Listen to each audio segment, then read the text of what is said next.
Assalamualaikum warahmatullahi wabarakatuh.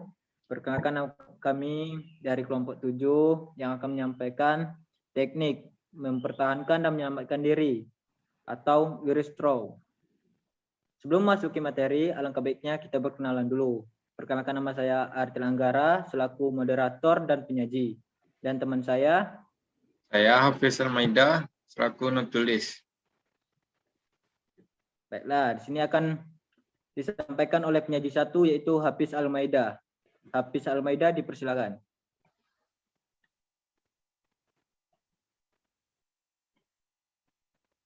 Kecelakaan dapat terjadi di mana saja, dapat menimbulkan rasa kaget dan dapat menyebabkan kepanikan. Adanya rasa panik dan dapat menyebabkan korban baru sehingga dibutuhkan suatu ketenangan dan keterampilan. Pemberian pertolongan pertama pada kecelakaan adalah satu hal yang paling penting. Karena dengan penanganan secara tepat, akibat yang fatal dapat dihindarkan. Teknik yang digunakan untuk menyelamatkan prinsip pada ketenangan untuk dapat bertindak dengan ketenangan dapat dipilih cara penanganannya secara tepat. Langkah-langkah penyelamatan diri apabila mengalami kecelakaan di air meliputi 1. Water trap pen, melepaskan pakaian, mengurangi minum air, dan berpegang pada benda mengapung. Teknik-teknik yang digunakan untuk menolong korban kecelakaan terbagi menjadi dua, yaitu penyelamatan dari darat dan penyelamatan langsung turun ke air. Teknik penyelamatan dari air dengan cara tanpa alat, menggunakan handuk atau kain, dan gelang pelampung. Teknik penyelamatan langsung dengan cara 1. The hip carry rescue, 2. arm pit tow, 3. wrist tow, dan 4. tire swimmer tow. Pertolongan yang diberikan pada korban sebaiknya dipilih secara tepat agar dapat menyelamatkan korban tanpa menyebabkan timbulnya cedera yang fatal. Keterampilan penyelamatan sangatlah penting dan sebaiknya dikuasai agar dapat mempertahankan diri. Kecelakaan dapat terjadi di mana saja, di rumah, di kantor, dalam perjalanan, bahkan ketika melakukan acara santai sekalipun. Sebuah kecelakaan dapat terjadi karena faktor ketidaksengajaan.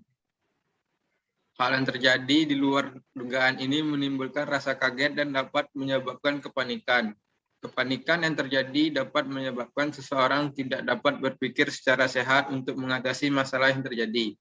Mengatasi sebuah kecelakaan tidak hanya dibutuhkan ketenangan dalam bertindak, melainkan juga harus memiliki keterampilan yang memadai agar tindakan yang diambil adalah tindakan yang tepat. Keterampilan ini sangatlah penting karena dalam proses pertolongan juga mempertimbangkan keselamatan setiap orang yang terlibat dalam peristiwa penyelamatan.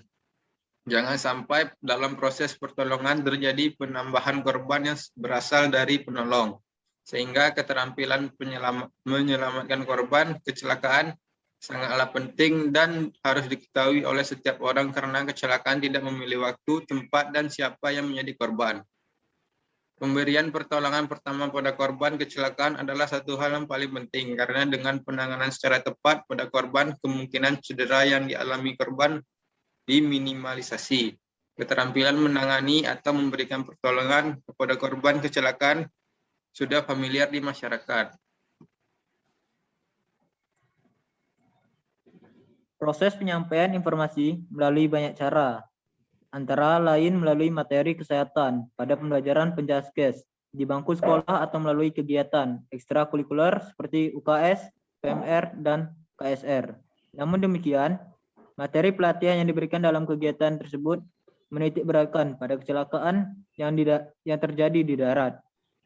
Memang sebagian besar orang beraktivitas di darat, namun tidak menutup kemungkinan seorang beraktivitas di air, sehingga kemungkinan terjadi kecelakaan di air juga. Oleh karena itu, keterampilan penyelamatan air juga harus diketahui dan dikuasai. Keterampilan penyelamatan kecelakaan di air memiliki prinsip yang sama dengan proses penyelamatan di darat, yaitu menolong tanpa menambah korban baru. Keterampilan ini dapat digunakan untuk menyelamatkan diri maupun orang lain dari kecelakaan. Pembahasan kali ini menekankan pada tindakan pertama dan proses penyelamatan baik untuk mempertahankan diri maupun menyelamatkan orang lain dan hanya membatasi pada pembahasan teknik penyelamatan di air. Teknik dan menyelamatkan orang lain. Selain untuk menyelamatkan diri sendiri, juga perlu menguasai teknik penyelamatan untuk menolong orang lain. Teknik secara umum dapat terbagi menjadi dua, yaitu teknik penyelamatan dari darat dan teknik penyelamatan langsung atau mengambil korban di dalam air. Teknik terbagi menjadi beberapa teknik yang lebih rinci sesuai dengan keadaan korban. Teknik-teknik itu dapat dilihat sebagai berikut. 1. Penyelamatan dari darat. Proses penyelamatan dilakukan dari darat dan menggunakan alat bantu. Biasanya korban terletak dekat dengan tepi. Teknik yang digunakan antara lain dengan alat bantu. A. Tanpa alat. Apabila korban dapat dijangkau dengan raihan tangan atau dapat dengan jangkauan kaki yang terjulur yang dapat diraih oleh korban. Tidak perlu alat bantu. Hal yang harus diperhatikan adalah penolong harus memperhatikan keselamatan diri agar tidak menjadi korban berikutnya. B. Handuk dan kayu. Handuk dan kayu adalah alat yang paling sederhana dalam membantu korban. Penggunaan alat bantu ini disesuaikan dengan jarak korban dengan tepi dan menjadi lebih aman. Apabila penolong tidak dapat berenang karena bantuan handuk atau kayu dilakukan tanpa harus bersentuhan dengan air. Handuk atau kayu diarahkan ke arah korban. Sedapat mungkin diarahkan bagian tapak sehingga korban dapat meraih handuk atau kayu yang diberikan. C. Gelang pelampung.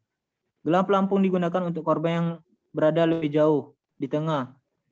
Gelang pelampung dikaitkan pada seutas tali yang digunakan untuk menarik korban yang telah berpegang pada gelang pelampung. Gelang pelampung dilemparkan ke belakang korban secara perlahan. Gelang pelampung tidak ditarik hingga korban tersangkut ikan atau perangkap jala. Tersangkutnya korban pada gelang pelampung membuat korban berusaha meraih gelang pelampung, dan setelah korban berpegang, maka tariklah dengan perlahan hingga mencapai tepi. 2. Penyelamatan langsung.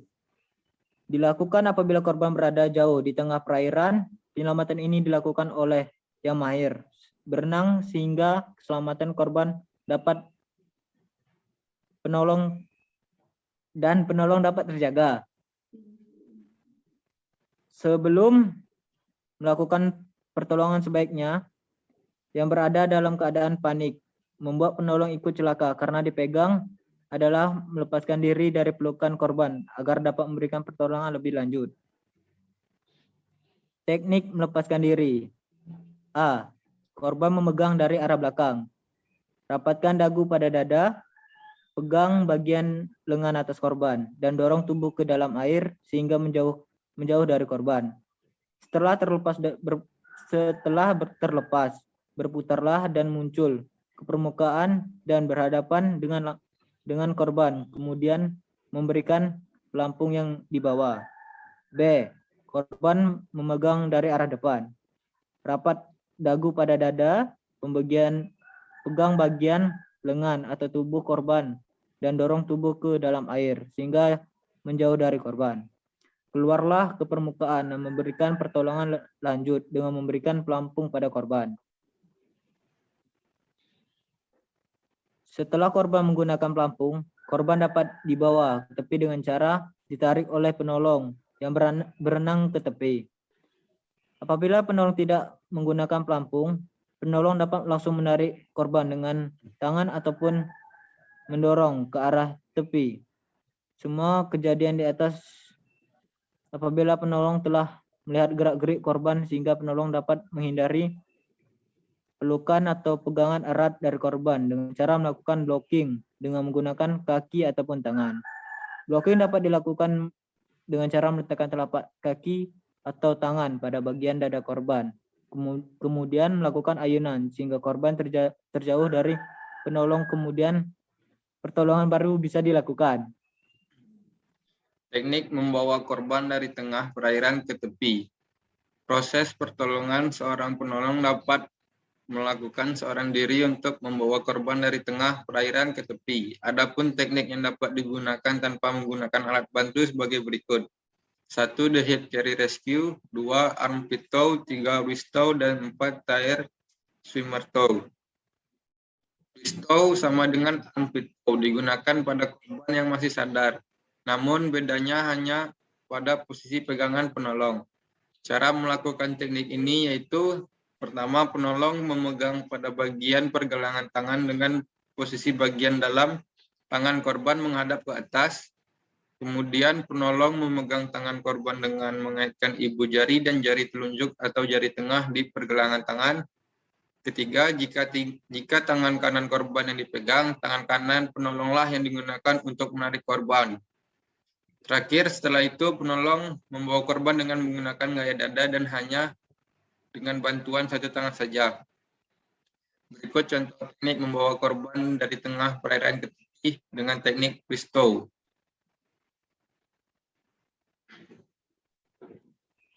Baiklah, itu yang materi yang dapat saya sampaikan dan teman saya Hafiz Almaida. Jika terdapat salah-salah kata ataupun yang kurang berkenan, kami mohon maaf. Akhir kata, wassalamualaikum warahmatullahi wabarakatuh.